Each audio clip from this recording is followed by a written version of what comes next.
now take you to the broadcast of It's Time with Rev Nathaniel W Martin. Here's Reverend Martin. All right, Dr. Blackwell, thank you very much. Let me say good morning, good afternoon, good evening, certainly never good night, and never, ever goodbye. Let me wish you a happy Thanksgiving. To those of you that I did not get a chance to see, or may never, ever see, but happy Thanksgiving anyway. My name is Reverend Nathaniel W Martin. I'm the pastor of the New Life Institutional Baptist Church here in Los Angeles, California. We are located at 8916 South Main. We are sharing the building with the Shiloh Missionary Christian Church. Good friend of mine, Dr. Della F. Hollins, and I got to get her in the studio so y'all can meet her. But when the Baptists and the Charismatics get together, there's always going to be a shouting in the camp and a great outpouring of the Holy Ghost in our midst. We invite you to come and worship with us at any and all of our services, beginning with Sunday school at 10 o'clock on Sunday mornings on through our 11 a.m. worship. And we're again on Wednesday nights, of course, at 7, and then again on tonight, Friday nights at 7. Drop by, come in. Let us pray with you and let us worship with you and bless you as you go on life's journey. Won't you do that? You'll be so glad that you did. Again, I want to thank the membership that helped me celebrate my 45th pastor's anniversary on last Sunday. Let me tell you, had a wonderful outpouring of love from everybody that was in attendance, and I was greatly touched by their observance and of the love that they showed toward me, especially to my little children and to the sponsors, organizers, Sister Donna Board, Sister Willie Board, Sister Deborah Milton, and all of my good friends that came out. Of course, we're not talking about that today. Today, this offering is, of course, is entitled It's Time. And what is it time for? It is always time for justice. It is always time for environmental justice, even in the way in which the areas in which the poor were historically forced to live in. Yes, forced by government policy, and not just by private prejudice on behalf of the realtors. It was government influence, government sanctioned segregation in this nation. Well, over 100 years following the end of Reconstruction, which followed the end of the Civil War, which brought an end to 250 recorded years of slavery, although we find that actually slavery had gone all the way back into the 1500s in this continent. Be that as it may, the legacy of and the consequences of policies that had been instituted in those years are still bearing their effects. We use pretty words like vestiges, but it's worse than vestiges. You're dealing with the consequences, raw, hard, brutal consequences that hit you in the face. And it goes from, it attacks both sides because you have we who are the so-called victims, so-called black victims of the racial injustice, racial holocaust committed against us in this country. We're confronting the latter generation and descendants of those who committed the offense. And of course, they tell us we were not there. We had nothing to do with that. Well, the point is, I wasn't there, and I didn't have nothing to do with it either, but I'm still suffering the consequences of those policies. Those policies, just because a policy is stopped doesn't mean that the consequences of those policies end. And that is one of the reasons why this offering focuses so much and talks so much about reparation, which is the redress, the repair, the making whole of the party legally the party that has been injured. And the very fact that we talk in terms of black and white in a world in which there is no black and white occurring in nature or in biology in a natural sense, is itself a testimony or a witness to the effect that the philosophy, the ideology of white supremacy has had upon the United States and indeed upon the entire world.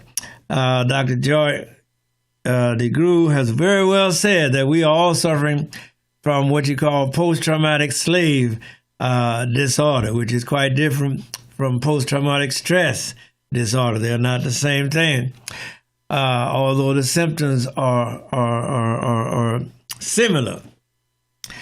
Let me read the scripture before we go any further. Some of my brethren would look at me strangely if I don't. In the 15th chapter of the book of Deuteronomy, the 15th chapter of the book of Deuteronomy, beginning at verse number 12, which is our reparations text, one of them, it says, "And if thy brother and Hebrew man, by extension, or if thy sister and Hebrew woman be sold unto thee and serve thee 6 years, then in the 7th year thou shalt let them go free from thee. And when thou sendest them out free from thee, thou shalt not let them go away empty. Thou shalt furnish them liberally out of thy flock, and out of thy floor, and out of thy winepress of that wherewith the Lord thy God hath blessed thee, thou shalt give unto them." And so that is where we biblically begin to note that God requires reparation, that a person not be used or exploited and then dismissed as a Kleenex or as a piece of tissue paper, which was the practice here in the United States following the end of the Civil War. God, in his love, requires that man exhibit God's love and that you fulfill the entire law, doctrine of Christ. As Jesus said, you see me hungry, you see the hungry, that you feed them, you see the naked, you clothe them. People that are outdoors, you do your best to help them get somewhere to stay. That is done out of love. And it extended to man's relationship with his fellow brothers and sisters. The implacability that we practice under this system of capitalism is not condoned or given acceptance to by God in the scriptures. You know, we can see folks out on the street and say, well, they lost a house, and our hearts grow cold and indifferent toward them. We put on a mask. We lose our sympathy, our empathy, our feeling, but because we are in the capitalistic system. But God says that's not the way it should and ought to be. And as what Thomas Jefferson said about slavery, so I say also about the way we treat each other here in the United States of America. Remember that God is not mocked, whatsoever man soweth, that shall he also reap. Thomas Jefferson said, talking about slavery, that my soul trembles within when I remember that God is just. And if you read Thomas Jefferson's notes on Virginia, he makes a very detailed treatise of course, it reveals his own cognitive dissonance, his own hypocrisy, really. Cognitive dissonance is a very pretty word. And he just says that you have some existential contradictions. You were believing two different ways about the same belief. Case in point, Declaration of Independence say we believe that all men are created equal and that they have guaranteed certain inalienable rights, and among these are life, liberty, and the pursuit of happiness. And we live under a flag, one nation under God, indivisible, with liberty and justice for all. But yet, as Thurgood Marshall said, the nation fought very hard to deny both of those traits, liberty and justice, to the Negro. And so that brings us to consider, as I've said on so many other broadcasts, but I continue to say it because it needs to be repeated, cognitive dissonance. Cognitive thinking, dissonance, there's a discord. There's a discord in your thinking. That you can do what you do to your brother or your sister, and yet you say that you are what? Christian, civilized, human. All of these noble ideals found in our patriotic songs and in our legal documents, but have we ever, as a nation, lived up to those documents? Or have we labored? Have we toiled? No, we can't even come to grips to acknowledge the horrors committed against the so-called black people by the so-called white people in the furtherance of their own economic benefit. Yes, their economic benefit. Never forget that slavery was an economic labor situation where the laborer never got paid for his labor or her labor, and you had no benefits, no union rules. There was no time when you punched in and some time when you punched out. No, you worked from kin to kin. Long as you can work, to when you can't work no more. That means what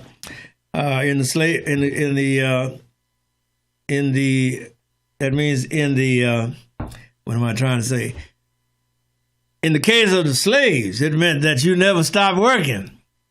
You read the slave narratives.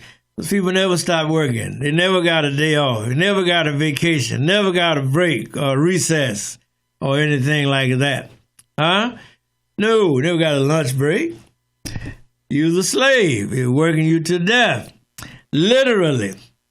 And so with these thoughts running through the history of the nation, and knowing that we just celebrated, and as again, I wish you happy Thanksgiving, not because that we celebrate Thanksgiving under the narrative, the false narrative that was handed to us by the teachers of American history about Chief Massasoit and how the white folks, Miles Standish and his crowd, and Governor Winthrop and his crowd, how nobly they treated the Indians. We know that was a lie. It was a false narrative. I don't want to use the word lie. They say it was a false narrative. It never happened. It really never happened that way.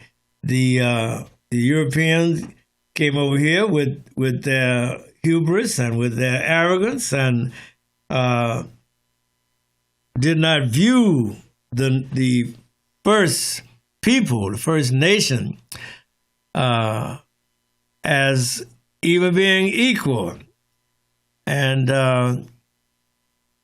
Joy DeGruy has an interesting theory about that entire affair, how they dehumanized the Indian, even as so-called Indian, even as they dehumanized the enslaved African, whom they had kidnapped and stolen and bought and forced them into the holes of dank, stanky, nasty, claustrophobic holds of ships to await the loading of other cargo, until the ship had a full complement of people who were enslaved and ensnared, another word I would use.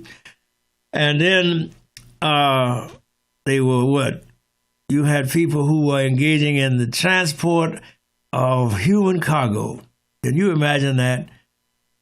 You were engaging in the transport of human cargo.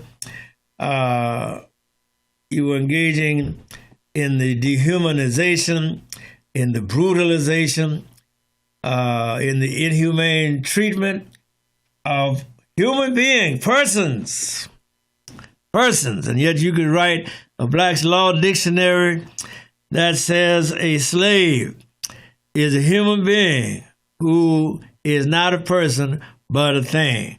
And yet you consider yourself a good Episcopalian, a good Baptist, a good Presbyterian, a good Methodist, a God-serving Methodist, as many of the slaveholders tended to be.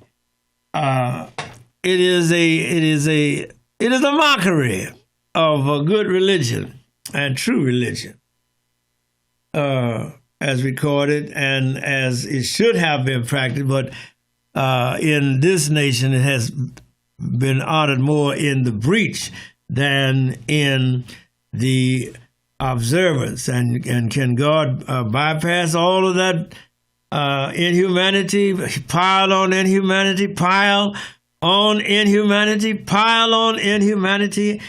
ad nauseum, ad infinitum, going all the way back to 1500 to 1492 and before that? Can God really overlook all of that and pass over it? No. No more than we can, because we are dealing with multi-generational trauma. Yeah, we may not have been there,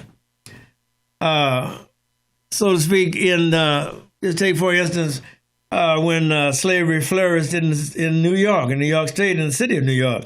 First commodity on the stock exchange was slavery, a human being being bought and sold on the auction block outside of the stock market exchange. That was the first real commodity. Tell me about it. And all of that engagement and activity and brutality and just wanton disregard for a human, for humanity, for a person.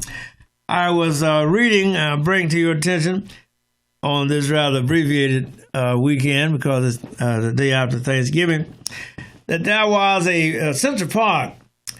Central Park is in New York City, and it covers a great expanse. I think it's over 3-4 miles of space for people to walk the trails and all of that type of thing, and sit down under the trees and get a picnic. And it never revealed until recently that there was a so-called a black settlement of Negroes who were able to buy plots in that area that now is Central Park, and they were living there and were flourishing there, had a very flourishing community, much like Black Wall Street in Tulsa, and that they were among the few blacks who owned property in the city of New York, in the state of New York. And in order to have a chance to vote or to be counted in the census, you had to own property, land in this case. And there were over, according to the statistic, there was population about 1,600 black people who had settled in this area out from Manhattan, Lower Manhattan, what is now Lower Manhattan. They had settled down there to kind of get itself a break from so much of the horrors that were daily visited upon the black population by the Irish and by the other denizens of New York. Folks don't recognize that New York was a notorious slave city, and that the Irish were notorious for that brutality that they visited upon Negroes. At that time, they were called Negroes. You call us black now, African American. But this little enclave of Seneca Village, which is totally black, I think they did have a few white folks in there, come to think about it. But this was a flourishing community. Flourishing. I mean, they had their own everything right there because you couldn't go back up and trade with the white people. And so they had their own self-contained community. And they had 3 churches, schools, cemeteries. And it was a cemetery that told a story because after, it was founded in 1825, but by 1883, it wasn't there no more. It had been wiped out because of the fathers of city fathers who had made a decision that they were going to put a park out there. And somebody said, well, you got people living out there. Well, that don't matter. It's just Negroes.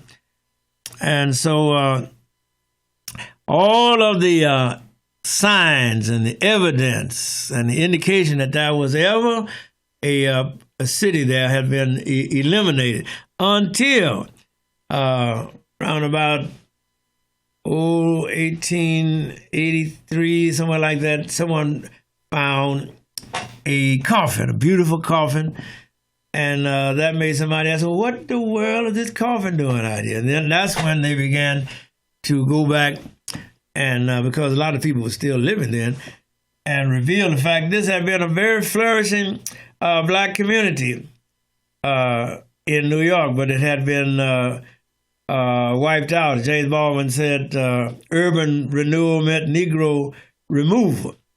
And it was very common in that time. Look what they did to the Indian. And then, of course, they were still living under, even though the Civil War was over by then. But a lot of the white people, so-called white people, again, we got to get away from these racial classifications. We're always of the opinion that the Negro had no rights, that the white American citizen was obliged to respect or to regard. Remember, most Negroes could not serve on juries. They had no civil rights. They could not take out a contract and all of that type of thing that you do when you can exercise civil rights. You always had to have some white spokesperson to speak up for you if you had to go to law. And remember, for the most part, Negroes could not give testimony in court, which is again a civil right, in case you're keeping a discriminating, discerning account of the difference between civil rights, equal rights, and your natural rights. And so this Seneca Village is now being resurrected in the Central Park History Conservancy, and they're beginning to acknowledge the past wrongs that they did. Not that they're going to pay. I'm just saying they're acknowledging that there was somebody there before they put that Central Park out there. Also, still in New York, all of you heard of Elizabeth Cady Stanton and Elizabeth Cady Stanton, and I can't think of the other white lady's name. No matter. You've also heard of Sojourner Truth. You heard of Ida B. Wells and Miss Frances Ellen Watkins Harper. A lot of these names all fought for women's suffrage. That means when women, United States could not vote, until 1920, but the movement, the march, the protest by women to get women to vote had been going on for over 100 and some odd years. And a lot of black women were very prominent, which is the point to be regarded, very prominent in the movement for women's rights, women to get the right to vote. But yet when New York gets ready to put up the monument to women's suffrage, it's another whitewash. It's only Elizabeth Cady Stanton and who was that other white lady? Her partner. Anyway, they're the only two that are statues are getting ready to be unveiled of them. And many people are remarking at this whitewash that makes it appear as though the only people who were fighting for women's rights were white women. And nothing could have been further from the truth. Sojourner Truth fought tooth and nail, fought all through the Civil War. Isn't that right? Even Frederick Douglass fought with the women that women should have the right to vote. And so it is an insult and quite an affront to the many people who actually fought, women and men, who actually labored and toiled and struggled to bring about the recognition of women's rights. As I said, Ida B. Wells was in that fight. And a lot of prominent women, many of them black, were in that, were very, very active in trying to fight, toil toward women to have the right to vote. You can understand it's a natural thing for the Negro woman because she was coming from the outside in the first place. And yes, she was, the Negro woman was fighting for inclusion of herself, for better treatment, and quite naturally you fight for, you just took it up as a part of your cause to fight for the right to vote, because if you can't vote for the people who are representing you, then you don't have a stake in the society or a stake in the country.